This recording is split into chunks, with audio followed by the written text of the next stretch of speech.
Starting में हम लोग को 3 साल पहले की स्टोरी दिखाई जाती है, जहाँ पर हम लोग देखते हैं कि एक माउंटेन के ऊपर लड़ाई चल रही है और अब शिप में बैठे लोग उस लड़ाई को देख रहे हैं। वो लोग अब कहने लगते हैं कैप्टन हम लोग को उनकी मदद करने के लिए जाना चाहिए। तो उनका कैप्टन कहता है कि हमारे वेपन्स उन मॉन्स्टर का कुछ भी नहीं बिगाड़ सकते हैं, इसलिए हंटर्स को उन्हें संभालना होगा। जिसके बाद हम लोग एक हंटर को देखते हैं जो कि दौड़कर एक एंट को बाहर निकाल देता है। वहीं पर सभी हंटर्स लड़ने के लिए तैयार हो जाते हैं। जिसके बाद अब काफी सारे एंट का ग्रुप वहाँ पर आ जाता है। वो सभी लोग अब उसे लड़ने लगते हैं। उन्हें मॉन्स्टर को खत्म करना ही होगा, क्योंकि अगर उन्होंने इन्हें नहीं हराया तो उनकी लाइन कोलैप्स हो जाएगी। हम लोग अब देखते हैं कि वो एंट्स काफी ज्यादा पावरफुल होती है। वो हंटर्स को मार रही होती है। मैजिशियन की मैजिक का भी उनके ऊपर कोई भी असर नहीं पड़ रहा होता है। वो एंट्स उन पर काफी ज्यादा भारी पड़ रही होती है और अब वो उन्हें खाने लगती है। एक बंदे को अब एक एंट खा रही होती है। वो सोचने लगता है तो हम लोग यहाँ हार गए, मैं बेहोश होने वाला हूँ। तभी अचानक से वहाँ पर एक और बंदा आ जाता है। वो उस बंदे की जान बचाकर उसको अब हील करने लगता है। उस बंदे का हीलिंग मैजिक काफी पावरफुल होता है, जिससे कि उस बंदे की जो चोट होती है वो काफी जल्द रिकवर हो जाती है। तभी वहाँ पर और भी एंट्स आकर उनके ऊपर हमला करने वाली होती है। ये देखकर उस हीलर का साथ ही वहाँ पर आता है और कहता है योंग नीचे हो जाओ। ऐसा बोलने के बाद अब वो एंट्स के ऊपर एक इलेक्ट्रिसिटी का हमला करता है। जिसके बाद अब एक और बंदा जिसका नाम योनो होता है,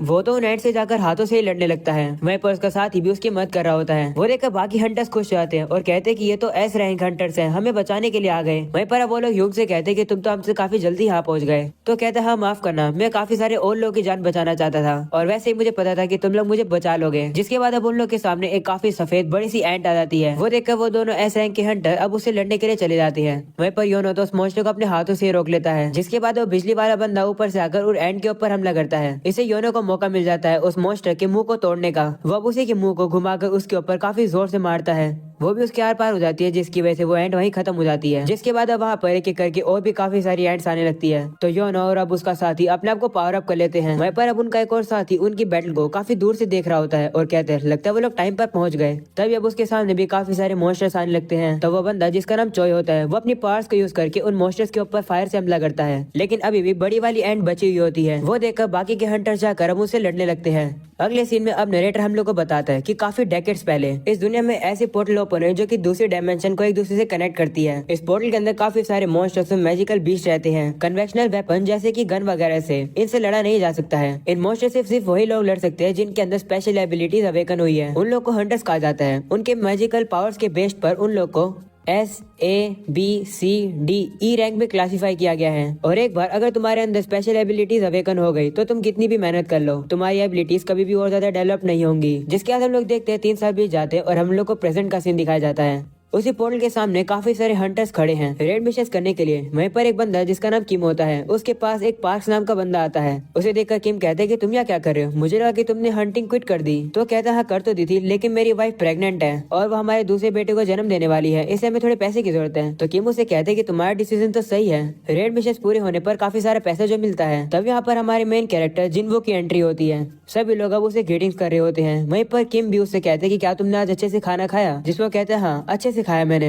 ये देखकर पार्क किम से कहते हैं कि ये पर्सन कौन है, क्या ये स्ट्रॉन्ग है, क्योंकि सभी लोगों से ग्रीटिंग कर रहे हैं। तो किम उसे कहता है कि तुम जैसा सोच रहे हो बिल्कुल उसका अपोजिट है। जब तुमने हमारी टीम छोड़ दी थी तो उसके बाद उसने ज्वाइन किया था। जिन वो पूरे मैन काउंट में से सबसे वीकेस्ट हंटर है। एक बार वो ई रैंक के डंजन तक में इंजर्ड हो गया था, जिसकी वजह से उसे हॉस्पिटलाइज होना पड़ा। वो उतना ज्यादा कमजोर है। वहीं पर जिन वो भी उनकी बात सुन लेता है और थोड़ा सा दुखी हो जाता है। तभी उसके पास एक लड़की आती है जिसका नाम जूही होता है। वो उसे कहती है कि क्या तुम आज भी इंजर्ड हो गए हो, जिस पर कहता है हाँ तुम्हें तो पता है कि ये तो मेरा हर बार का है। तब वो उसे कहती है कि अपना ख्याल रखा करो। वो लोग अब एक साथ बैठे होते हैं। जूही उसे कहती है कि मैंने सुना कि तुम्हें हॉस्पिटल में जाना पड़ा। तो कहता है हाँ मैं एक अकेला ही पर्सन था जो कि ई रैंक के डंजन में इंजर्ड हो गया। बाकी के हंटर्स हाई रैंक के थे तो उन्हें हीलर की भी जरूरत नहीं पड़ी। और वैसे भी तुम्हें पता ही है कि मैं कितना ज्यादा कमजोर हूँ। जिसके बाद अब वो लोग अपने मिशन के लिए जाते हैं। उन लोग के रेड मिशन का आज एक कैप्टन है जिसका नाम सोंग चियूल है। वो उन लोगों से कहते हैं कि तुम यहाँ के सबसे हाई रैंक के हंटर्स हो, मैं काफी रिलीफ हूँ कि मैं तुम जैसी टीम को लीड करूंगा। जिसके बाद अब वो सभी हंटर सब बंदे जाते हैं। किम अब जिन से कहने लगता है कि सभी लोग के पास रहना और हर्ट मत होना। ऐसा बोलकर वो सभी अंदर जाते हैं। वहीं पर जिन अब देखता है कि मेरे पास एक छोटा सा नाइफ है जिसके अंदर थोड़ा सा मैजिक पावर है। मेरी इनकम से सिर्फ मैं यही खरीद सकता हूँ, कम से कम ये कुछ ना होने से तो बेहतर ही है। मैं आज कैसे भी करके काफी अच्छा परफॉर्म करने वाला हूँ। ऐसा बोलकर वो भी अंदर चला जाता है।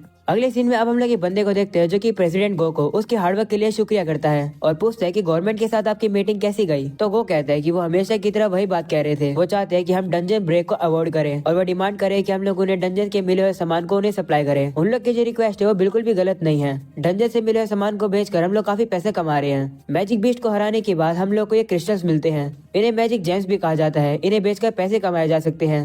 वहीं अब दूसरी तरफ हम लोग जिन को देखते हैं जिसने पहली बार उसे मैजिक जैन मिला है। तभी अचानक से गोब्लिन आकर उसके ऊपर हमला करता है। वो गोब्लिन थोड़ा सा पावरफुल होता है, इसलिए जिन को वहाँ से थोड़ा सा भागना पड़ता है, लेकिन अब वो वापस से उसके पास आकर अब उसके ऊपर हमला करता है। वो जैसे अब उसके ऊपर हमला करता है, जिनका जो नाइफ होता है वो टूट जाता है। इसी मौके का फायदा उठाकर वो गोब्लिन जिन के ऊपर हमला कर देता है। ये देखकर पार्क जल्दी से जाकर अब उस गोब्लिन को मार देता है और जिन को बचा लेता है। वहीं पर अब हम लोग देखते हैं जिनका काफी ज्यादा खून निकलने लगा है। तभी जूही उसके पास जाकर उसके ऊपर अपना हीलिंग मैजिक यूज करने लगती है और कहती है कि मैं तुम्हें हील कर दूंगी। जिन भी अब थोड़ा बहुत हील होने लगता है। वो अब सामने देखता है अपनी टीम को, जो कि काफी ज्यादा पावरफुल होती है और वो मोस्टर्स को काफी इजीली मार रहे होते हैं। अगले सीन में अब प्रेसिडेंट गो बताते हैं कि हाई रैंक मैजिक बीस्ट को हराकर जो जेम मिलते हैं, उनसे और ज्यादा पावरफुल वेपन्स बनाए जा सकते हैं और स्ट्रॉन्गर मैजिकल बीस्ट को हराने के लिए। लेकिन जो मानक क्रिस्टल डंजन से मिलता है वो भी वेपन की तरह यूज किया जा सकता है, लेकिन उनका इफेक्ट मैजिक जेम से ज्यादा नहीं होता है। और गवर्नमेंट चाहती है उनका यूज करना न्यू टाइप ऑफ एनर्जी के लिए, क्योंकि ये न्यूक्लियर पावर से सेफर है और हाइड्रो पावर, विंड पावर और जियोथर्मल पावर से ज्यादा एफिशिएंट है। ये काफी कम एयर पोल्यूशन करता है, तो ये एक आइडियल ग्रीन एनर्जी की तरह है। गवर्नमेंट ये रिसर्च कर रही है कि मैजिकल जेम और मानक क्रिस्टल से इलेक्ट्रिसिटी कैसे बनाई जा सकती है। हंटर जो रेयर रिसोर्सेज को एक्वायर करते हैं, उन्हीं से ये काम पूरा हो सकता है। अगले सीन में हम लोग देखते हैं कि जिन की टीम अब डंजन बॉस को हरा देती है। वहीं दूसरी तरफ जूही जिन से कहती है कि क्या तुम एक हंटर जबरदस्ती बने हो, क्योंकि तुम किसी दिन मर भी सकते हो। ये सुनकर जिन उससे कहते हैं मुझे माफ कर दो। तो जूही उसे कहती है कि मुझे तुम्हारी माफी नहीं चाहिए, मुझे तुम्हारी चिंता होती है। वहीं दूसरी तरफ हम लोग देखते हैं कि उन लोगों को डंजन बॉस से ज्यादा कुछ कीमती नहीं मिला है। जिन अब सोचता है कि क्या ये रेड खत्म हो गई, मुझे तो बस एक ई रैंक का मैजिक जैम ही मिल पाया,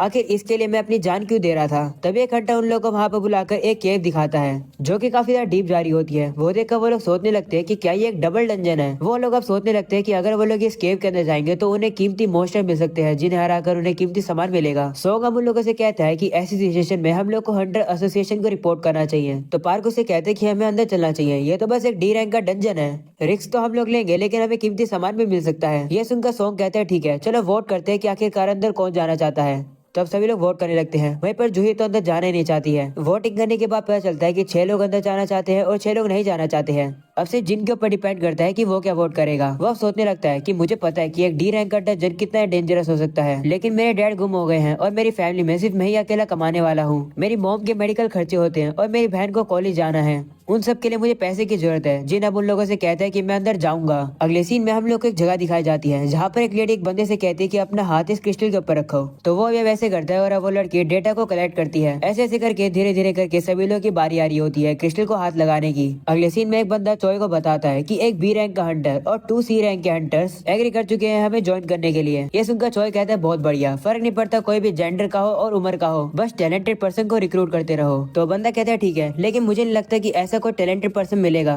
जो कि चाह से ज्यादा पावरफुल होगा। और अब अगले सीन में हम लोग 2 चोरों को देखते हैं, जो कि सिटी में एक लड़की का पर्स चुरा कर भाग जाते हैं। वो काफी तेज से भाग ही रहे होते हैं, तभी अचानक से उन लोग के सामने एक लड़की आ जाती है। वो उस लड़की को साइड में हटने के लिए कहते हैं, लेकिन वो लड़की हटती नहीं है। वो अचानक से वहाँ से गायब होकर उन लोग के ऊपर कूद कर आती है, जिसकी वजह से उन लोग का बैलेंस बिगड़ जाता है और वो आगे जाकर फिसल जाते हैं। वहीं पर अब वो लड़की उन लोगों से उस पर्स को ले लेती है और अब जिस लेडी का वो पर्स था वो वहाँ पर आती है। वो अपना पर्स वापस लेकर उससे कहती है कि अब तो चाह है। तभी अब वहाँ पर और काफी सारे लोग आ जाते हैं चाह से मिलने के लिए, क्योंकि वो एक काफी ज्यादा पॉपुलर एस रैंक हंटर है। उसे अब इतने लोगों की भीड़ पसंद नहीं आती है, तो वो एक छलांग लगाकर ऊपर आ जाती है और अब वहाँ से चली जाती है। अगले सीन में हम लोग देखते हैं जिनकी टीम को, जिन्हें केव में चलते चलते ही 40 मिनट हो जाती है। उनके पास सिर्फ अब 20 मिनट ही बची है, क्योंकि वरना पोर्टल बंद हो जाएगा। वहीं पर जिन अब जूही से माफी मांगता है कि उसकी वजह से उसे यहाँ पर आना पड़ा। तो वो उसे कहते कि मैं बिल्कुल भी खुश नहीं हूँ, क्या तुम भूल गए हो कि अभी भी तुम मरने वाले थे, मैं मुश्किल से तुम्हें बचा पाई हूँ। ये सुनकर जिन उससे कहता है मुझे माफ कर दो। तो जूही उससे कहती है कि अगर तुम्हें प्रॉपर्ली माफी मांगनी है तो तुम्हें मुझे खाने की ट्रीट देनी होगी। ये सुनकर जिन थोड़ा सा शर्मा जाता है और अब उसे कहते हैं ठीक है दे दूंगा। जिसके बाद अब वो लोग एक बॉस रूम के पास पहुंचते हैं और देखते हैं कि जो वो डोर है वो थोड़ा सा रेयर है। तो वो सभी अब डिसाइड करते हैं कि वो लोग इसके अंदर जाएंगे। अगले सीन में हम लोग प्रेसिडेंट गो को देखते हैं, जो कि कुछ नए हंटर्स को कह रहे होते हैं कि मैं हंटर्स एसोसिएशन का प्रेसिडेंट हूँ, तुम में से ही कुछ लोग हंटर बनेंगे और कुछ नहीं। पोर्टल 10 साल से ज्यादा एग्जिस्ट करती है। डंजन के अंदर अभी भी ऐसी मिस्ट्री है जिसे सॉल्व नहीं किया जा सका है। एक हंटर बनना काफी ज्यादा रिस्की काम है। अगर तुम लोग को रेड मिशन की आदत है तो फिर भी अपने गार्ड डाउन मत करना, कभी भी एरोगेंट मत बनना। अगर तुम लोग को सर्वाइव करना तो एक बात हमेशा याद रखना, और वो है कि हमेशा चौकन्ना रहना।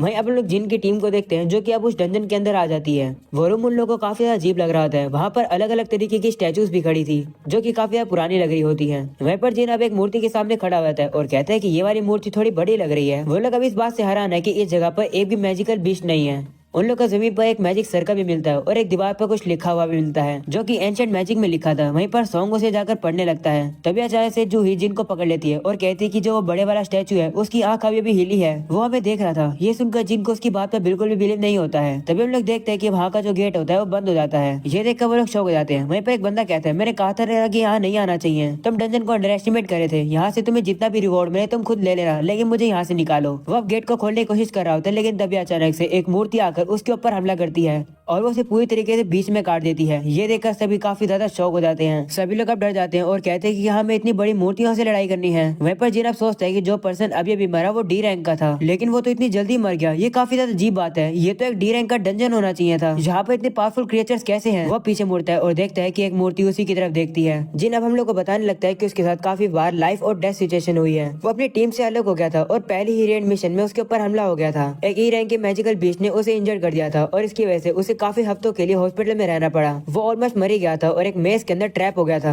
एक लो रैंक का डंजन ही उसके लिए काफी ज्यादा डेंजरस है। वो बताता है कि हंटर्स मैजिकल जेम को बेचकर काफी पैसे अर्न करते हैं और वेपन्स खरीदते हैं और हाई रिवॉर्ड कमाते हैं, लेकिन वहीं पर मैं एक काफी ज्यादा चीफ नाइफ के साथ है। अगर ये डैमेज हो जाता है तो मुझे मैजिकल बीस्ट के साथ हाथों से लड़ाई करनी होगी। मेरे जूते भी फटे हुए हैं और ऐसा चलता ही रहता है, लेकिन इन सब के बावजूद भी मैं सहन करता आ रहा हूँ। मैं खतरनाक जॉब करता हूँ जिससे मुझे ज्यादा पैसा भी नहीं मिलता है। बचने के लिए मैं हमेशा लूप होल्स को ढूंढता हूँ। आसपास की चीजों को मुझे अच्छे से ऑब्जर्व करना पड़ता है और इसलिए मुझे पता है कि अभी क्या होने वाला है। सीना प्रेजेंट का आता है। जिन अब सभी से कहते हैं सभी लोग नीचे हो जाओ। तभी अचानक से वो जो मूर्ति होती है उसकी आंखों में से एक लेजर निकलती है जो कि अब काफी सारे लोगों को भस्म करने लगती है और जगह को डिस्ट्रॉय करती है। वहीं पर जिन तो जूही को पकड़कर नीचे ही गिर जाता है। वो लेजर जैसे खत्म होती है वो लोग देखते हैं कि काफी हंटर्स मर गए हैं। वो लोग सोचने लगते हैं कि आखिर यहाँ क्या हो रहा है। जिन भी खड़ा होकर कहता है कि आखिर यहाँ क्या हो रहा है, आखिरकार हमारे साथ ऐसा कैसे हो गया, हम लोग यहाँ फंस गए हैं और यहाँ से बाहर निकलने का कोई भी तरीका नहीं है। क्या मैं मरने वाला हूँ? तभी अचानक से वो शौक होकर कहते हैं क्या मैं मरने वाला हूँ?